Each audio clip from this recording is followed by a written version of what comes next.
पूर्व मेदिनीपुर के मेचेदा में हिंदू सनातनी ऐक्य मंच की ओर से आयोजित विजया सम्मेलन में भाजपा के वरिष्ठ नेता और पूर्व सांसद दिलीप घोष ने मंच से तृणमूल कांग्रेस और राज्य सरकार पर जमकर निशाना साधते हुए अपनी बातें रखी।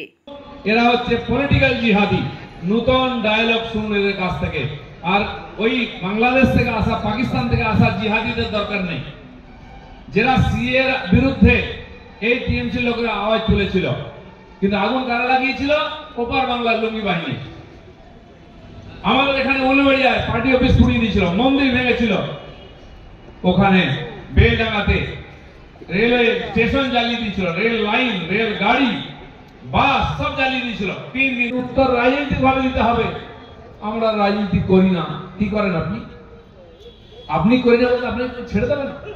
তো পলিটিক্যাল হিন্দু হতে হবে, রাজনৈতিক হিন্দু। কেবলা হিন্দু চলবে না। মা বোনের সম্মান, দেবী দেবতা, গৌ মাতা, ধর্ম কিছু রক্ষিত থাকবে না, সব ধ্বংস হয়ে যাবে, লুট হয়ে যাবে। শুরু হয়ে গেছে। আমি বলছি এবার ইলেকশন আসছে, এসআইআর যাতে না হয়।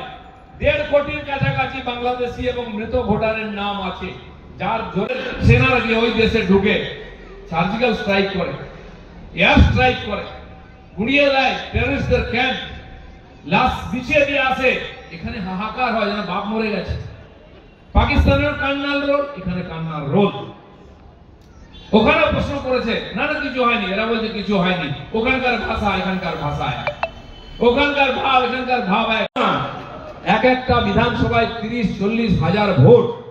যে ভোটটা টিএমসি তে জিতেছে, যদি মাইনাস হয়ে যায় 40-50 হাজার পর্যন্ত একটা এলাকায় ভোট কমে যাবে। এই ভোটার চলে গেলে তাহলে জিতবে কি করে? ভবিষ্যৎ অন্ধকার বুঝতে পেরেছে। সেদিন বড় কঠিন হবে। এই নেতারা যারা লাফাচ্ছে না, এই ভিডিও রেখে দিন, তারপরে হিসাব হবে। আমি যেখানে থাকি নিউ টাউনে, পাশের গ্রাম, এটা গ্রামেরই পড়ে, সাউথ 24 পরগনা ভাঙড়ে। সেই গ্রামে 1250 ভোটার আছে বুথেতে।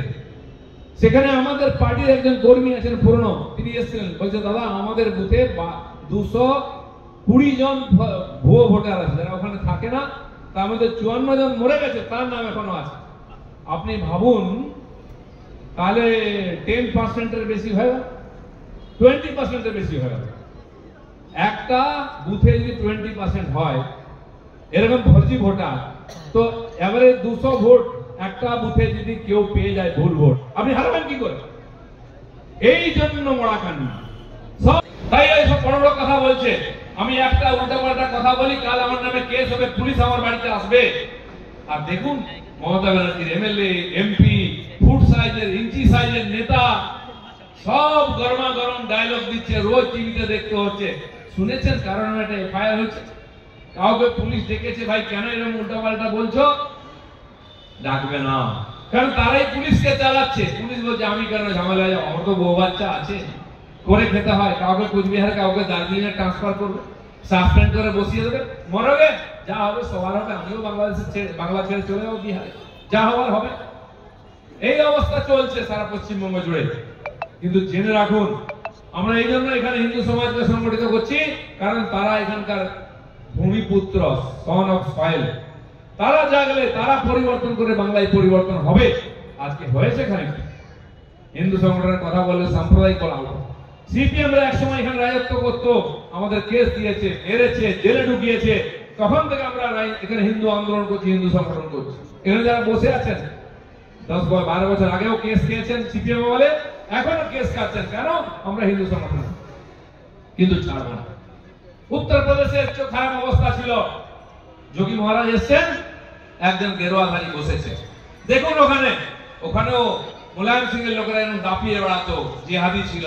কোথায় তারা? এখন নিয়মেও বিড়াল হয়ে গেছে। বড় বড় মুসলমান জিহাদি ছিল ওখানে, মস্তান মাফিয়া। কোথায় তারা? কেউ রাস্তায় গুলি খেয়ে মরছে, কেউ জেলের ভাত খাচ্ছে, লেপসি খাচ্ছে। বড় বড় লোক সব। কারণ হিন্দু সমাজ যেদিন জাগবে, সন্ত শক্তি, হিন্দু শক্তি। Bureau report, PVTV news.